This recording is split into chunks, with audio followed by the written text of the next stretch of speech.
What's up, everybody? You're very welcome along to tonight's late night agenda. Now, look, I'm going to let you in on a little secret. This wasn't our first, our second, our third, or our fourth attempt at going live tonight. This has been our fifth attempt at going live, and finally, we are live. I don't know what was going on behind the scenes, ladies and gentlemen, but there was gremlins in the system and they weren't playing nice. But we are here now. I apologise for the delay, but I promise you, I wasn't late. I was here. I was ready to go. 8:40, I was sitting here primed and ready to start. But eventually we got the gremlin sorted out, and here we are. So look, let's get straight into it. There's a load to get through tonight, my friends. We will talk about the Kylian Mbappe news. We'll talk about everything Liverpool related. We'll celebrate Robbo's new contract and lots of stuff in between as well. So thank you for bearing with me while we sorted out those gremlins, but I'll make up for it. I'll give you an extra 7% funny, maybe even 8% if we can go that far. Speaking of percentage, ladies and gentlemen, want to get yourselves 20% off? Then get yourselves over to manscaped.com.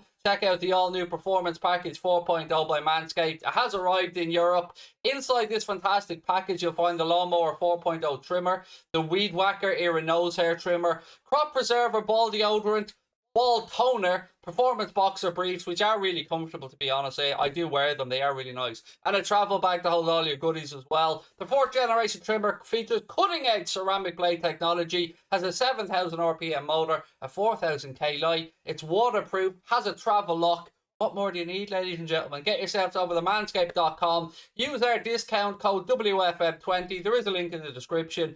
That'll let them know that we sent you. Or you can use your discount code WFM20 as well. And you know what I'm going to say next? What's going to thank you later? Them balls going to thank you later, ladies and gentlemen.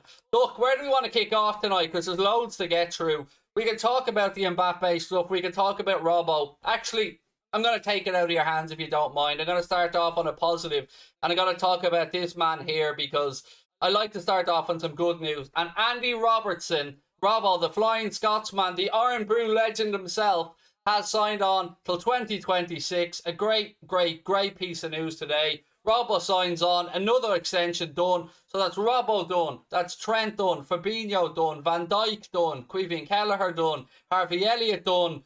I'm probably even forgetting there's been so many contract renewals. Hendo's about to be done, and obviously they're still working on Salah's as well. So absolutely fantastic to see that Andy Robertson has committed his future to the club. We know how much he loves it here. We know how much we love Robbo. And speaking about his new contract, this is what Robbo had to say. Obviously, when the negotiations started and it looked as if my future was going to be here longer term than it was, then I think it's no secret that I'm happy at this club. I want to stay at this club for as long as possible and to extend my stay. It's always been a happy time for me and my family. We're settled here. We love everything about this football club, and I'm glad the journey is continuing. Honestly, I love this man to bits. Like, so much. He to me, he encapsulates, he's our representative on the pitch to me these days. Robbo is all of us, isn't he? He is the heart, that determination, the fire in your belly, the love of the club, everything. The great charity work, the great interviews. I love him. I absolutely love Andy Robertson. I'm so happy that he signed on for another 5 years at the club. And it's absolutely brilliant news. And it's great to start the stream on a positive. So, congratulations to Andy Robertson. Well done on the club for getting him signed up. That's both of our fullbacks. The best attacking fullback probably around Europe. If not, well, certainly the best duo, I think, around Europe. Tied down to the club for long periods of time. Oh, and Alisson Becker signed a 6-year deal as well. I forgot about that one earlier on. So, look, great bit of news there on Andy Robbo. Look at this from Josh Trout's first super chat of the night. Said, I'm getting a Robbo shirt now. I've decided. You're damn right, mate. You're damn right to get a Robbo shirt. He deserves it. And do you know what? I think I might treat myself to a signed Robbo shirt at some point as well. What a man. And that is a fantastic bit of news today. So well done to everybody involved. But it doesn't solve the problem or the headache that, you know, many of us have with regards to the transfer business. And let's get stuck into the big one, I suppose, which is the news that's broken over the past couple of hours that apparently there's been a bid put in for this man here. So the bid goes, according to, I don't know, many outlets across Europe, that Real Madrid have had a bid of £160 million, about €200 million, turned down apparently by PSG for Kylian Mbappe. Now, look, I've no idea of the legitimacy, as I record this, of how legitimate that bid is, or of how quickly it was rejected. I'm going on the fly here, ladies and gentlemen. I won't lie to you. As I'm recording this news is only starting to come out. So if they have rejected a bid of £160 million, firstly, let me say they're idiots. Let me start off with that one, because if Kylian Mbappe has made it clear, and Real Madrid will have only bid for the player if he has told them that he wants to go there. They're not going to bid for a player that has no interest in signing for them. So why would they reject a bid of £160 million? There can only be two reasons. One, they're absolutely cuckoo.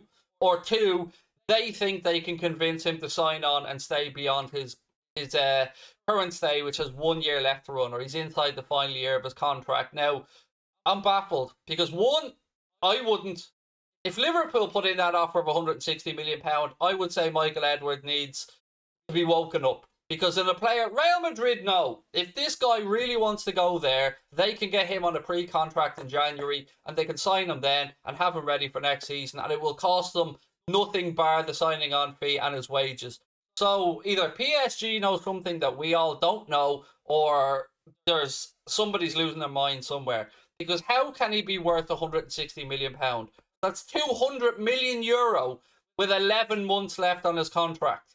That makes no sense, even for a player of Kylian Mbappe's calibre and potential. Now, we spoke before about will Liverpool be able to afford Kylian Mbappe, or how much will he potentially cost, and every time we spoke about it, the numbers that were being mentioned were in and around €120 million, £100 million, because that's what the world thought Kylian Mbappe would be worth inside the final year of his contract. I'm astonished, ladies and gentlemen, absolutely astonished to see that this has gone in from Real Madrid. One, how would they fund it? Let's get that out of the way. I know Florentino Perez likes to live in an alternate universe to the rest of us at times.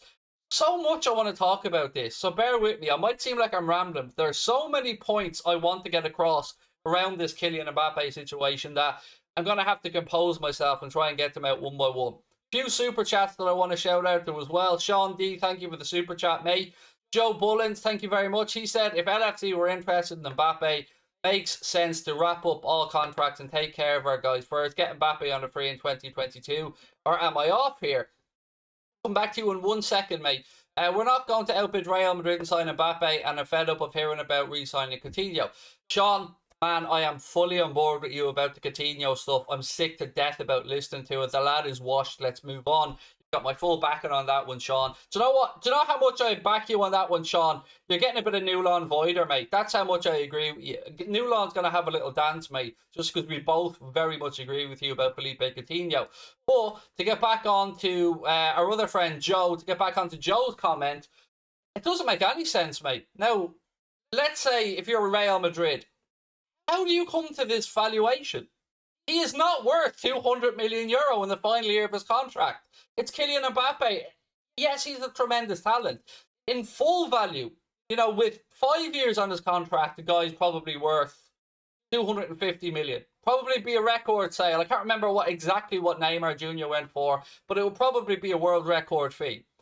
Inside the final year of his contract, when we're at a point, and let's not forget, Madrid would not bid unless they've heard from his representatives or gotten the nod that he fancies the move. So they wouldn't bid unless that.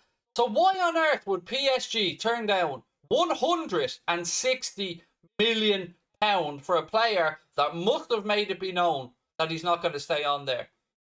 Your guess is honestly as good as mine at this point. Now, I don't get any of it. Even if it's €160 million, we're getting closer, Sean, there to realistic numbers, which is about what? 135 million, 130 million pounds, something like that. It is.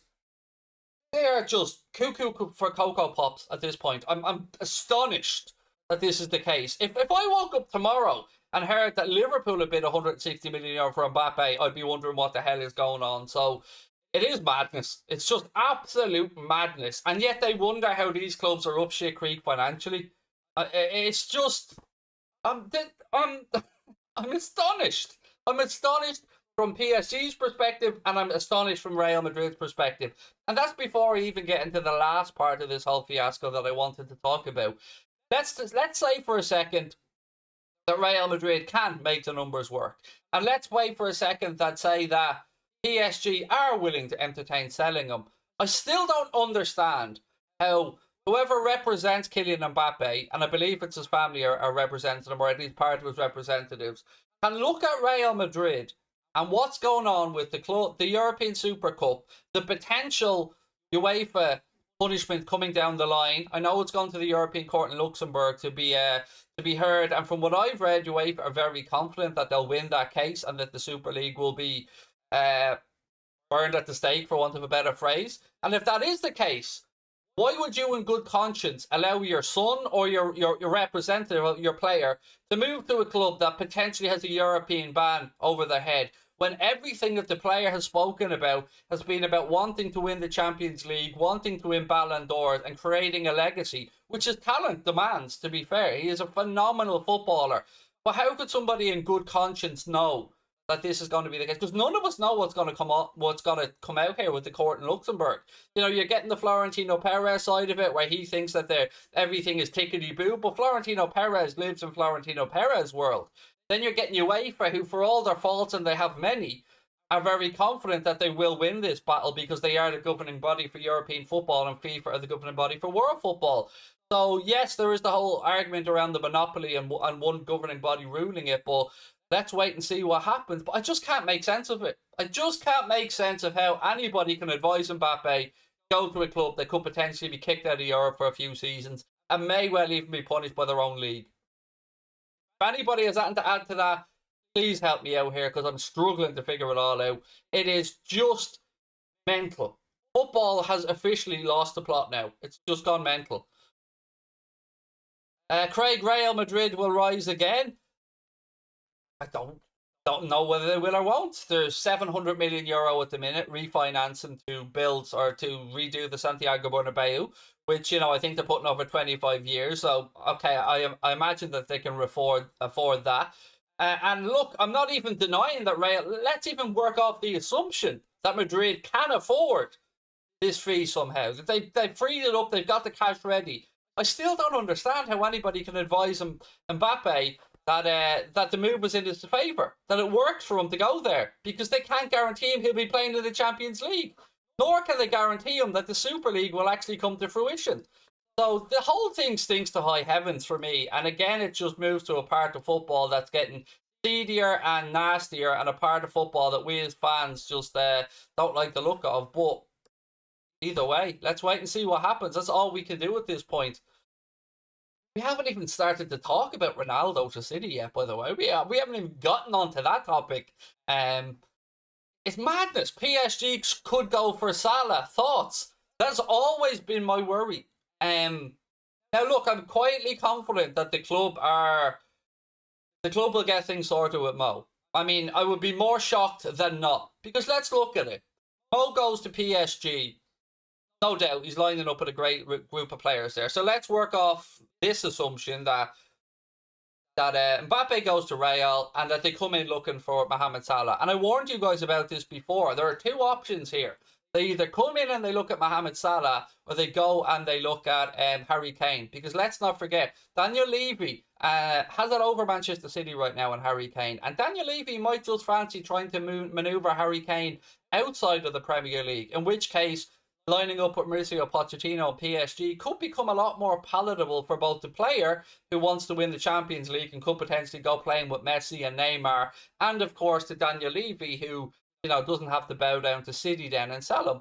So there's a lot of what ifs, and this last week of this transfer window, it's going to be tasty. I'm not going to lie to you folks, it's going to be tasty. And that's where we wonder where we fit into all of this. Where do Liverpool fit into this scenario? Well, the answer is same as it's always been. We just don't know at this moment in time. Now, I want to talk about Saul for a second, because this guy, second I bring up Saul, he's been offered around with the Premier League clubs on loan. So a player that apparently was available for €40 million and had a queue of clubs signing up, in which we were one of, Manchester United were another one, Barca were another one, all of a sudden now has been offered around on loan.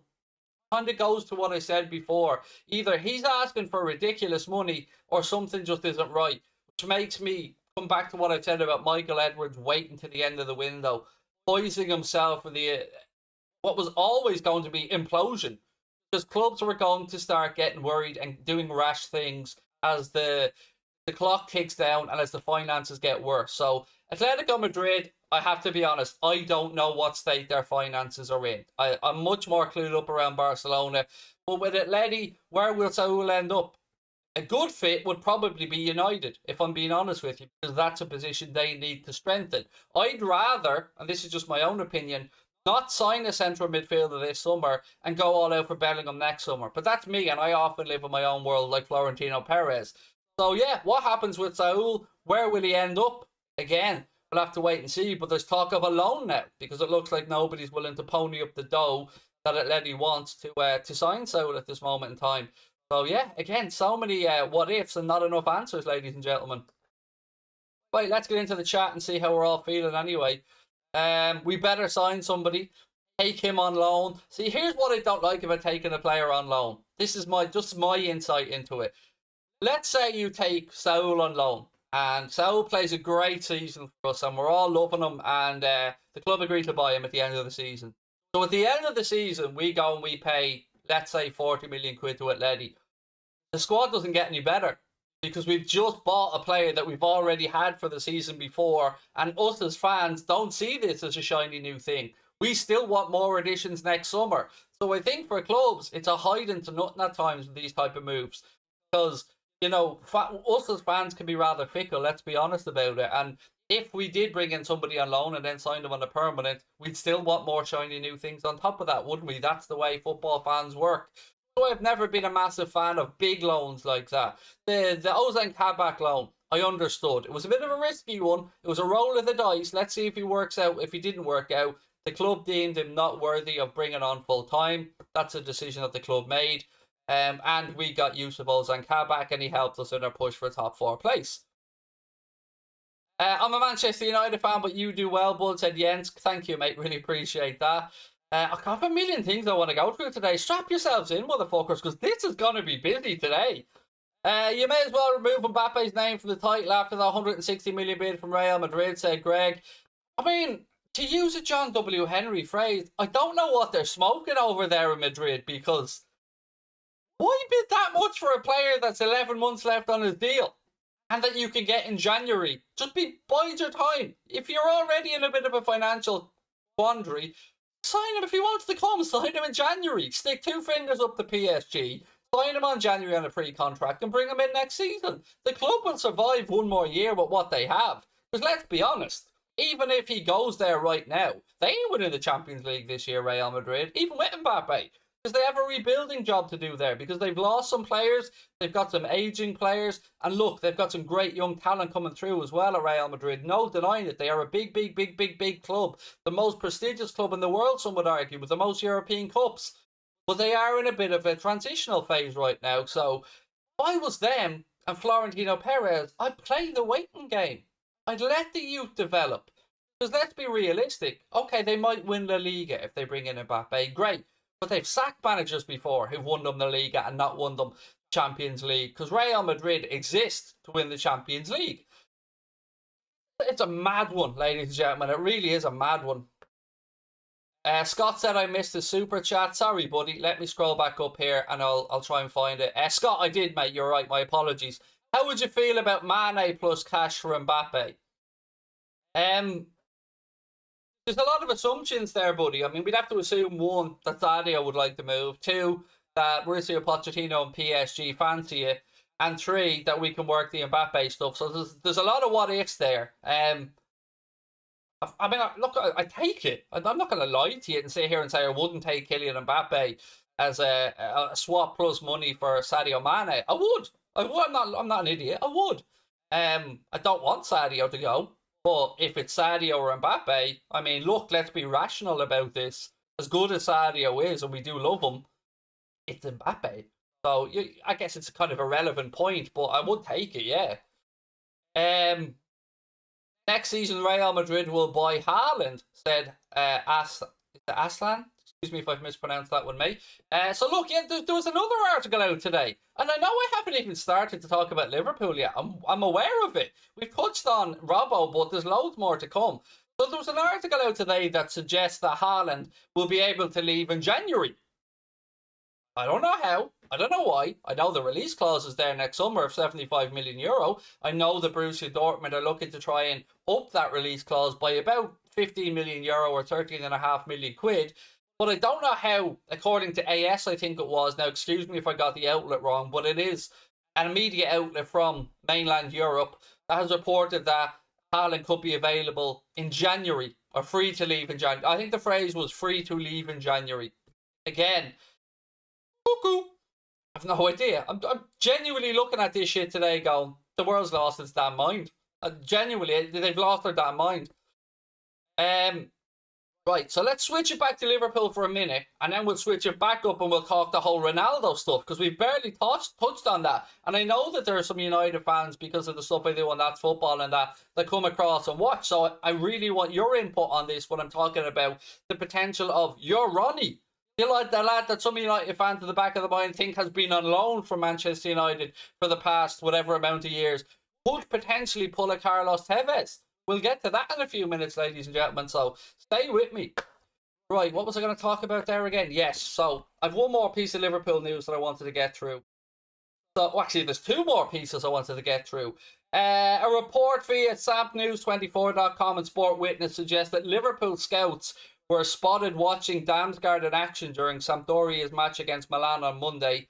Goes on to say the report claimed the Reds are waiting for their rivals like Spurs to make a move before attempting the decisive assault on the player. I mean, the language there is a bit weird, but the links to Damsgaard have been around for a bit, to be fair. I would even say before the Euros there were some talks of Damsgaard. And look, we'll wait and see. Again, seems like a fine young footballer, and if that's who Jurgen Klopp wants, I'm grand with it. I'm always happy as long as the gaffer's happy. And if he signalled out Damsgaard as a player he wants, brilliant. If it isn't Damsgaard and it's somebody else, brilliant. I think all of us want the manager to get the targets that he wants and to be realistic about them. But that wasn't where I was going with this. So in an article reported by The Athletic, it looks like Liverpool could be about to try and clear out 4 more players after Shaqiri's move to Lyon. See, I said Shaqiri there, not Origi for once. I actually did remember that it was Shaqiri that joined Lyon and not Divock. So they go on to say the Switzerland star freed up extra space in the squad and there could be offers heading for the exit door should the right offer arrive. Divock Origi has long been linked with a departure and the Reds will weigh up their options should they receive offers for the Belgian. Well, according to the report, Nat Phillips, Loris Karius and Shea Ojo could all be sold this summer as well. Again, none of those really a surprise there, ladies and gentlemen. Loris Karius, we know, has no future at the club. It's been made abundantly clear. You know, we've seen Caoimhín Kelleher sign a new deal. We've seen Adrian sign a new deal. So, look, we know that Loris Karius will be moved on and that he won't take up an overseas squad place. Nat Phillips, again, a little bit later than I think we all would have thought. And look, if we end up keeping Nat Phillips at the club, none of us are going to be unhappy about it. If he's a 5th choice centre-back, he's happy with it. And if Kloppo thinks he can keep working, brilliant. We're all sound about that. But assuming that he is going to move on, that will probably be at least another 10 million quid in the coffers.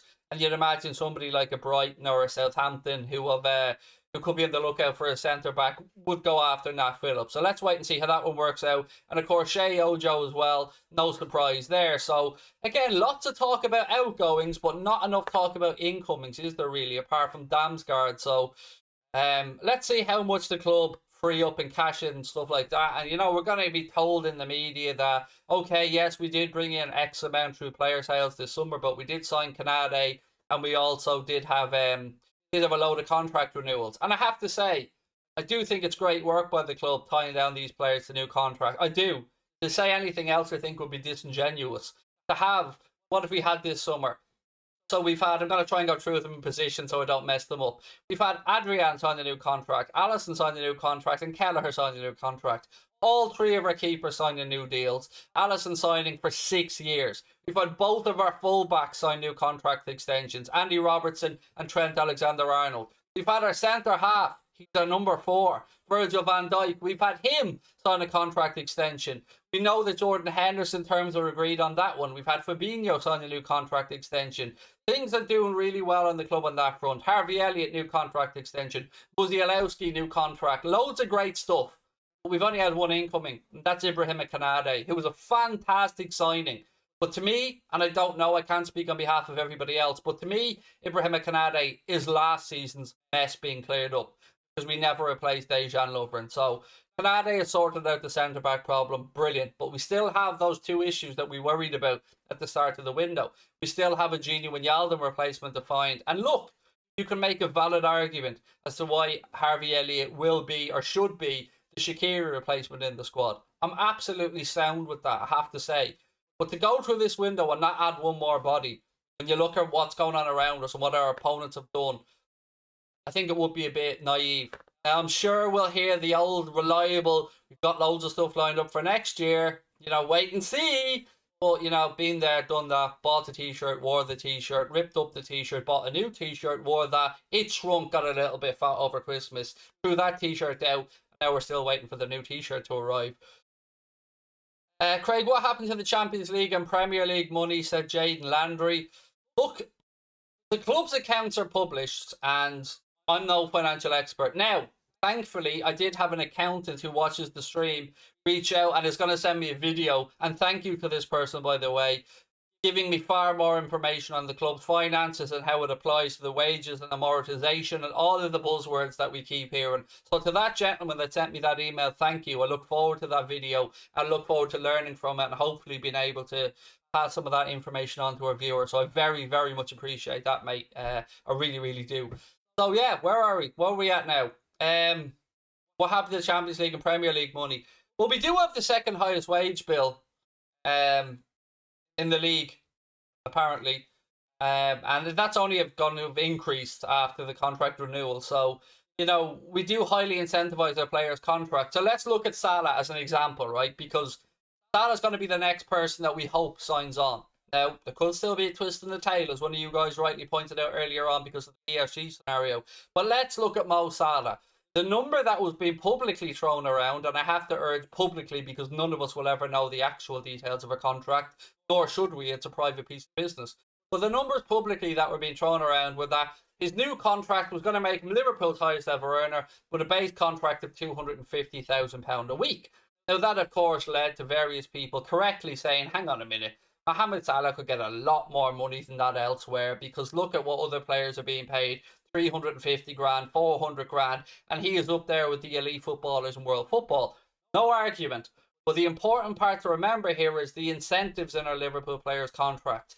I think once Bobby Firmino's contract was leaked at one point, or at least purportedly leaked, let's just say there was a contract that was leaked, and it was attributed to Roberto Firmino. If you look at the details of that contract, there were some huge goal bonuses in there, and the more he scored, between brackets of 10 to 15, 15 to 20, or the more he scored in each game, those bonuses added up really quickly.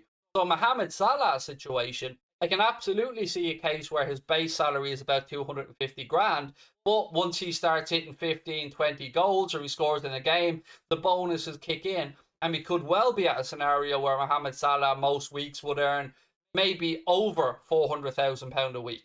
That's why he would be satisfied, because he's not an idiot. He knows what he's worth. Representative Remy Abbas or a solicitor, I don't think he's technically his agent. I think he's more as an advisor.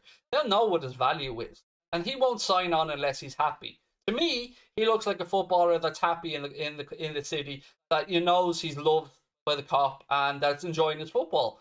And I hope he signs a new deal, and all signs seem to be positive in regards to him signing a new deal. So look, we'll have to wait and see on that one. But I'm just trying to give you an example of how numbers can be a little bit skewed. So it might look like we don't pay high wages, but when bonuses kick in, and that's one of the genius parts about what FSG have done, whether we like to admit it or not, is incentivizing players. If we all do well, or if you do well, your wages will reflect that. And it stops people getting lazy, and it increases competition, and it increases team morale as well. So I'm not against it. Right, where do we go? Catch your fucking breath holding. Jesus, there's a lot to get through today.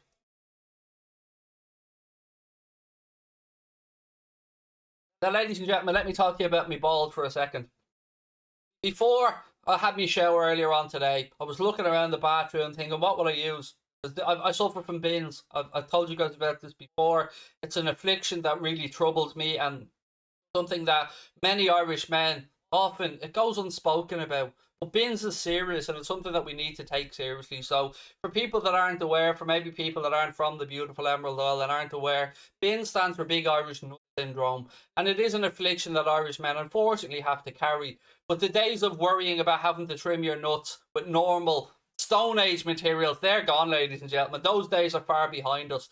Thanks to the good folks over at manscaped.com, you can now use the Performance Package 4.0 to make sure that your nuts get the best treatment that they deserve. The Performance Package 4.0 features the Weed Whacker Ear and Nose Hair Trimmer, the Lawnmower 4.0, which will get the on your nuts just like you want them, nice and smooth. Special technology to make sure that there are no little mishaps down there, because we don't want that happening. And if you go over to manscaped.com and use our code WFM20, you can get yourself 20% off absolutely anything at manscaped.com. And I'll let you in on a little secret. While I was having my shower earlier on, I had to close the window because my balls were thanking me so much. The neighbours were starting to shout at me, telling them to shut the hell up. So that's the type of level of material we're talking about here with Manscaped. So get yourselves over there, ladies and gentlemen. WFM20, or use the link in the description, and your balls will 100% thank you later on. Right, let's get back to football talk. Whew. Right. It's a bit boring compared to what we've been talking about, but I'll go with it anyway. The Premier League clubs today, ladies and gentlemen, have released a statement, and they have unanimously decided not to release players for international matches played in red-listed countries next month. The statement was released today, and this is what the Premier League had to say. The club's decision, which is strongly supported by the Premier League, will apply to nearly 60 players from 19 Premier League clubs who are due to travel to 26 red list countries in the September international window. This follows FIFA's current position not to extend its temporary release exemption for players required to quarantine on the return from international duty. Extensive discussions have taken place with both the FA and the government to find a solution, but due to the ongoing public health concerns related to incoming travellers from red list countries, no exemption has been granted. If required to quarantine on return from red list countries, not only would players' welfare and fitness be significantly impacted, but they would also be unavailable to prepare for and play in 2 Premier League match rounds, a UEFA Club Competition match day, and the 3rd round of the EFL Cup. This period takes into consideration 10 days of hotel quarantine and return to England, but does not include any additional time that would be required for players to regain match fitness. Clubs also discussed their dissatisfaction with FIFA's decision to extend CONMEBOL's international window by 2 days in September from October from 2 days in September and October from 9 to 11 days. This places additional international obligations on players that region to the deterrent of their availability to represent their clubs. FIFA was urged to work with all stakeholders to ensure an agreeable discussion can be reached on the issue.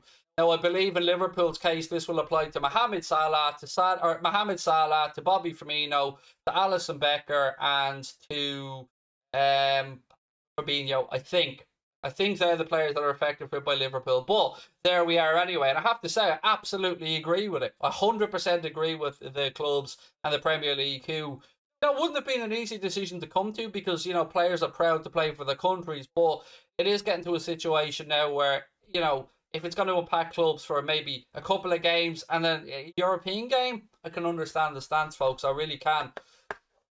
Right, now, what do we want to talk about now? Let's have a little chat about Cristiano, shall we? Because earlier on today, there was a bit of news broke that I have to admit I thought was taking the piss at first. But we all know that Cristiano Ronaldo was reported to have apparently asked Allegri to leave him on the bench for the game the other day. Now, Allegri said that he decided to put Cristiano Ronaldo on the bench for the game and that it wasn't Cristiano's decision. But either way, there have been reports that suggest that Cristiano Ronaldo is unhappy at Juventus and may be looking for a move away. And the name that came up today is one that I have to say made my jaw hit the floor. That name, Manchester City. Now, Manchester United fans would be absolutely right to be flabbergasted by this news. It was one thing Carlos Tevez going, and Manchester City winded them up at the Welcome to Manchester billboard with Carlos Tevez there. Cristiano Ronaldo, I can't even imagine what would go through United fans' heads if he was to sign for Manchester City. It would, because let's be honest about it. Some United fans still see him as their Ronnie, almost to an extent where we jokingly say they think that they still have him on loan somewhere, or they have a first clause to buy him back or whatever.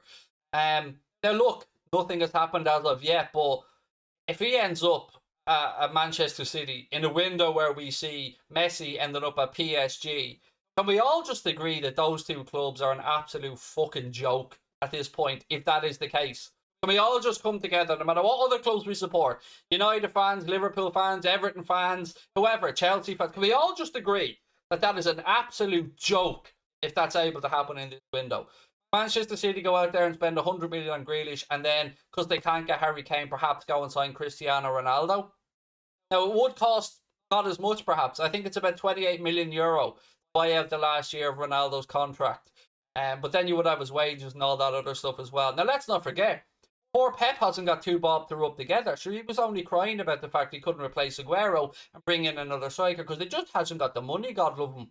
So, this thing today about Ronaldo going to Manchester City, I didn't know whether to laugh, cry, or bang my head against the wall when I read the news, because the world's got mad. I've just football is just fucking lost the plot, and it looks like it's almost starting to implode on itself. It's becoming so ridiculous at this point.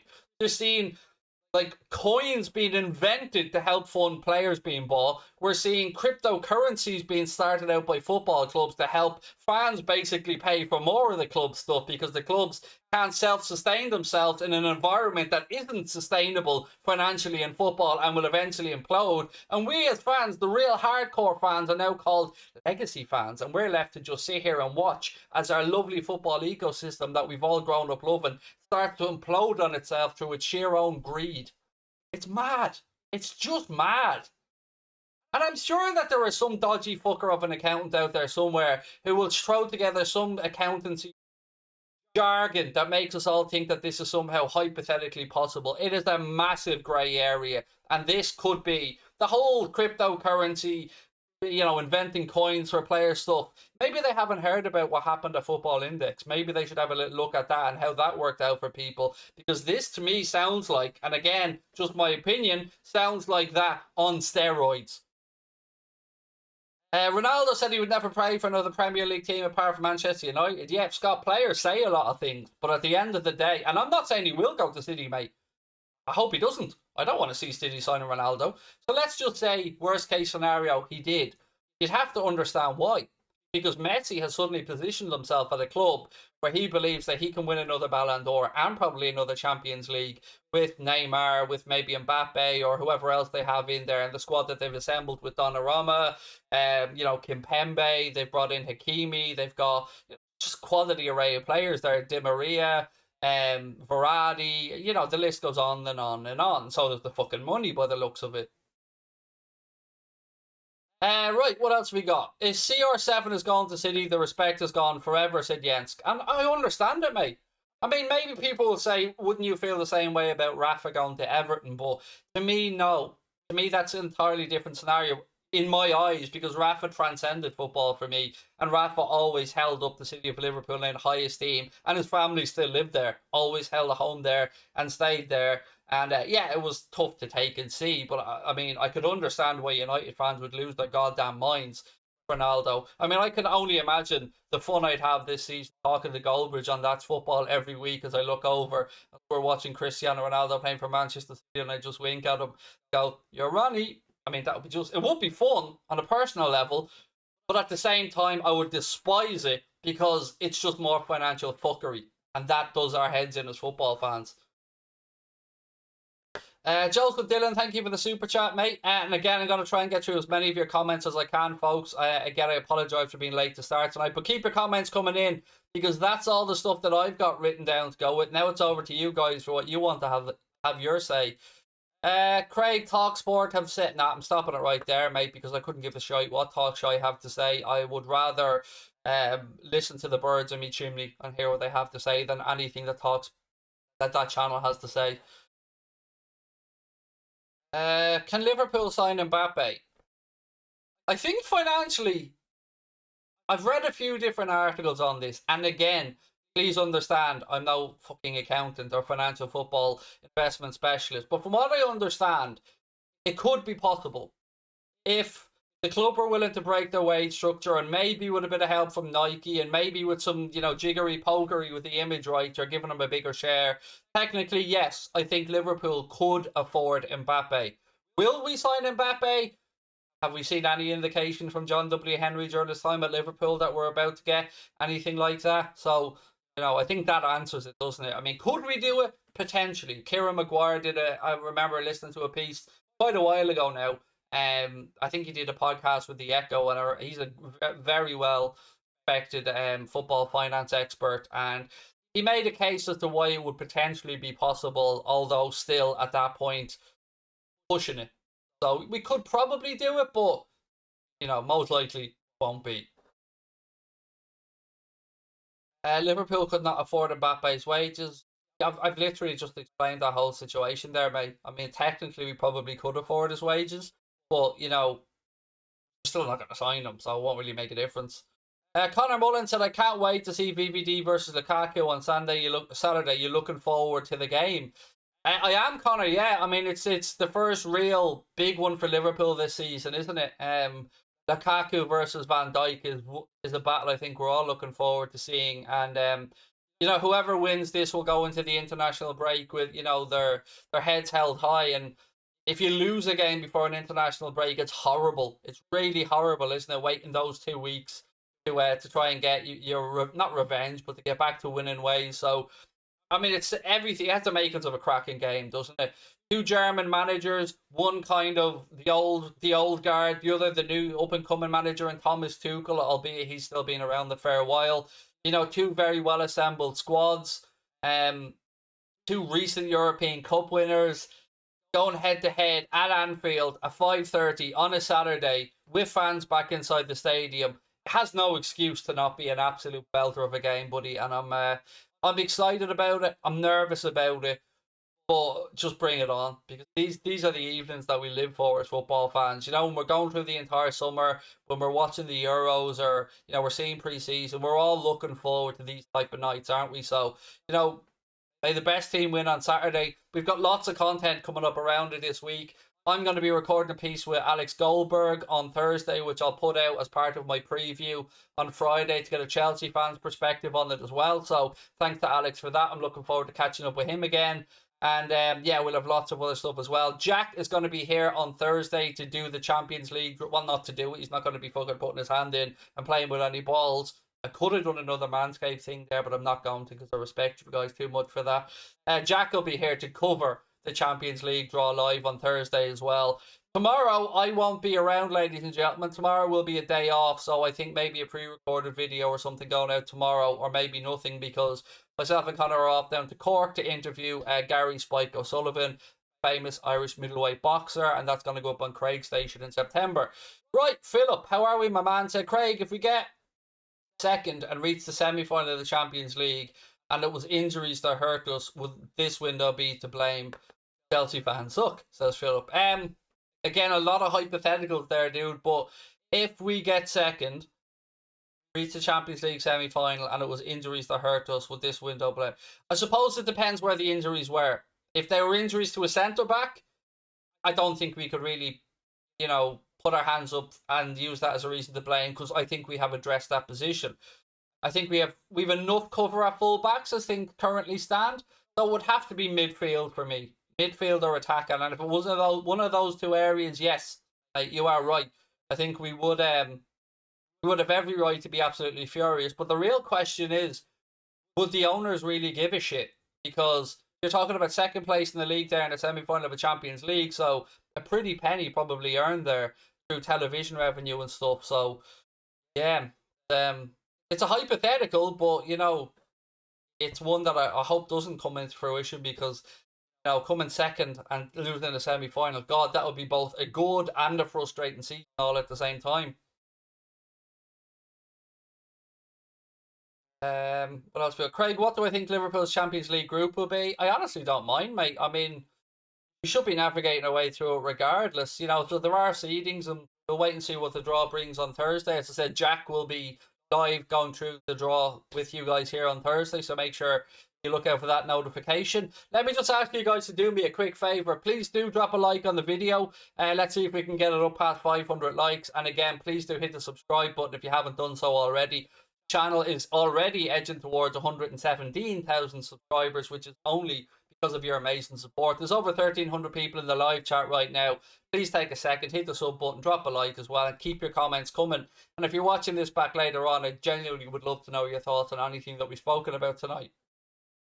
Craig, thoughts on Wenger as a Klopp replacement? He'd be too old, man. He'd be too old, and got himself a good number. Now, I know you're bringing this up because Arsene Wenger was at Kirby today giving out some awards from when Klopp won the Manager of the Year in 2020 and a few other bits and pieces. And look, I'm sure Klopp took the opportunity to pick Arsene Wenger's brain on footballing matters, because why wouldn't you? The man is, a walking encyclopedia of football knowledge, but he has a very good role, I think, with the rule makers now in UEFA or FIFA. So, yeah, I don't think we'll see Arsene Wenger return to club management, in my humble opinion. But, he is one of the greats. I think he's one of the main people that influence the change in the Premier League and the diets of players and the way they look after themselves and recovery and stuff like that. I'll always give Arsene Wenger massive credit for that, as well as, of course, the teams he produced there at Arsenal. Craig, I love your videos, said Joseph Dillon. Thank you, mate. I feel like I've gone 100 miles an hour out of the blocks tonight, though. How am I today? I'll be honest with you, I'm having an absolute stinker of a day, man. An absolute horrendous day. Loads of headaches to deal with. None of them happy headaches, if you get me, but it is what it is, and that's why I enjoy this hour, that I get to come on and chat with you guys about Liverpool and anything else, because it allows me to wind down and not focus on the negatives. Wenger was revolutionary, but now he'd struggle to adapt. Said moral debt. I've met Klopp, best moment of my life. I've been in a press conference with Klopp as well. I didn't ask the question, but the guy who was doing the podcast with me at the time was able to ask Klopp a question. It was actually, picked up by Sky and all, amazingly, around the Felipe Coutinho stuff when he was at the club. But yeah, it is a very surreal experience being around Klopp. I very rarely get lost for words, but even around the great man, I have to say I was very nervous. Hi Craig, don't understand this red list thing when the countries are allowing illegals from France. Look, mate, this isn't really for me to comment on other countries' travel restrictions or non-travel restrictions, buddy. I mean, all I can do is report for what the Premier League statement put out today and leave it at that, because far from me to be qualified to talk about that type of stuff, dude. I mean, I barely blag at talking about football. Dylan Murphy said, buzzing for the draw on Thursday. We shall go for the double this season. I love it, mate. I love the positivity. I'm all for a bit of positivity. Do I think Liverpool will make a signing? Yes, I do. Now, I don't have anything that I'm not telling you guys. I'm not holding back any information or, sitting on some stuff that you don't know. But yeah, I do think we will get somebody in. On top of, the possible 4 more exits that we've spoken about earlier on in the stream today with Shea Ojo, Nat Phillips, Loris Karius, and potentially Divock Origi as well, all moving on before the window shuts closed. Now, the window does close in exactly, 1 week from now, in an hour and 16 minutes. So, a lot of busy stuff happened over the last while. The table looks fake. I don't know. It is fake. Of course it's fucking fake. Do not understand how green screens work. Tables, do you think I have this shit in my living room? Like, I just have this mad big studio ready in my living room. Of course it's a green screen, mate. Everything except the chair is fake and the microphone that you can't see. No singing tonight so far. People's ears rejoice. No, I won't. I'll let you go one stream without having to listen to my undulcet tones, shall we say. Do you think Liverpool are selling players to make room for Mbappe?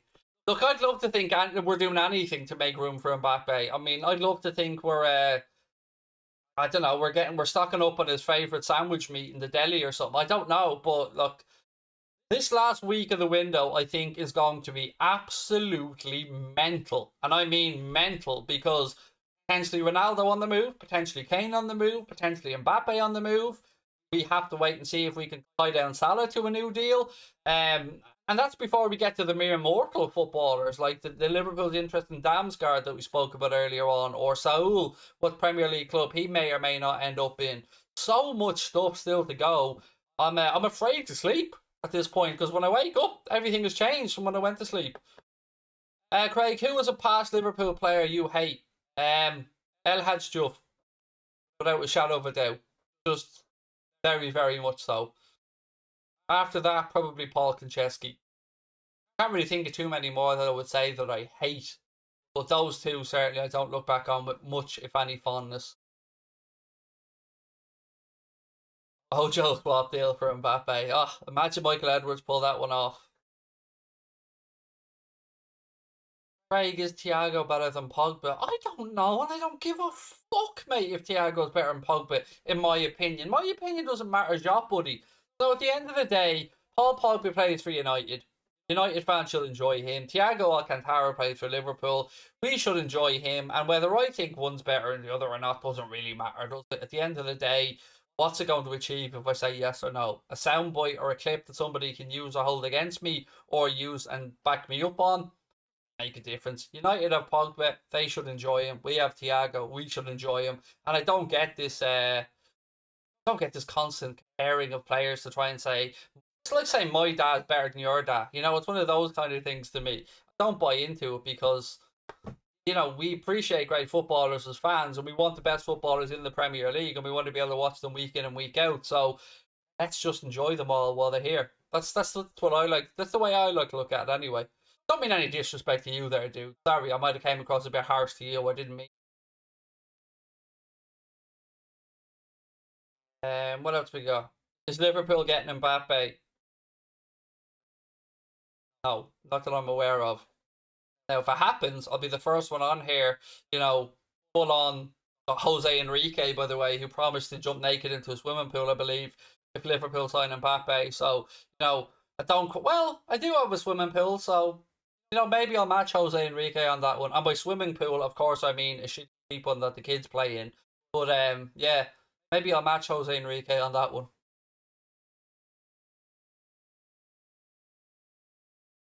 Jude Bellingham next summer and Haaland. I mean, I'm fully aboard the Jude Bellingham train for next summer. Dudek was still a goalkeeper when I started him over Alisson. No, he was nowhere near as good as Alisson. Like, let's be frank about it. Dudek was above average, but alright. He had great moments obviously in Istanbul and stuff, but in my lifetime, the order would go Alisson, then Pepe Reina. They're the top two for me. The big pole in goal was fantastic, and won us the Champions League and saved some penalties, nearly standing on the 6-yard box, and I'll forever love him for it. And he's a top lad, but he wasn't anywhere near the caliber of goalkeeper that Alisson is, or even peak Pepe Reina, in my opinion. But I'll always love him because he was one of ours and he won us the Champions League, and how he made that save in that game in normal time from point blank range, I will never, ever, ever know, but I will always be appreciative of, because it was madness. All on board the Gravenberch train. What a player. I'm surprised more people haven't got in for Ryan Gravenberch in this window. I mean, another hugely talented 18-year-old. Maybe he's turned 19 now, I don't know, but another hugely talented midfielder at Ajax.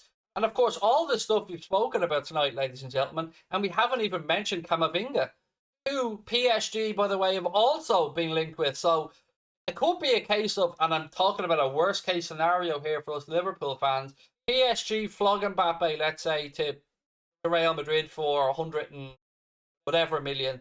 They go and sign Camavinga, who I've always told you I believe were favourites for his signature, and then maybe turn their attention to somebody else if they can't get in somebody who they want. So maybe they go with Kane, maybe they have a go at Mohamed Salah. We're going to have to just wait and see what the window has, but I just can't see any way that Liverpool would let Salah go in this window. I just can't. It would be completely undermining Jurgen Klopp. It would just be stupidity of the highest order. I mean, you'd give yourself till next summer to line up a replacement if Mo dug his heels in and said he wanted to go. That's what you would do. There's no way the club will be forced into a late sale in this window. But I still think Mo will sign the new contract. I'm quietly confident of that one.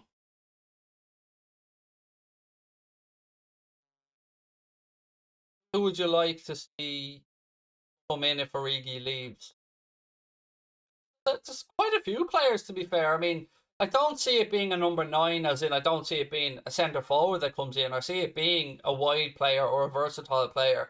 So whether it be Damsgaard, who we spoke about earlier on, or somebody like Jeremy Doku, as an example, who I still think will be more of a net summer type of thing. And even if you look to the Premier League, we've been linked to Jared Bowen, and they all kind of fit the same type of role, don't they? A utility player who can play in a wide position and also play in the hole, perhaps across the front three. Right, do you think Elliot will start for the Chelsea game? I don't, if I'm being honest with you. I was actually talking about this in our WhatsApp group the other day, and I don't want to give away my prediction for the game, but I think a lot will depend on Thiago for me, and if Thiago can prove his fitness. What about Dybala?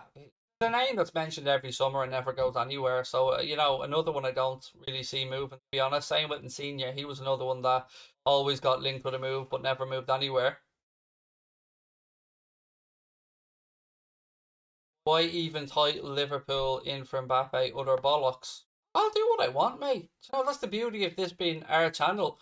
We can do what we want. And I'd say there's probably a question mark after it, which means, are we in for Mbappe? Maybe you didn't do, too well in school, mate. But generally, when something ends with a question mark, it's usually because it's a fucking question. Now, look, that may come as breaking news to you, pal. I don't know. But either way, just don't watch. Simple as that, mate. Nobody asked you to come in here to give your tuppence worth. So, yeah, a little massive go fuck yourself.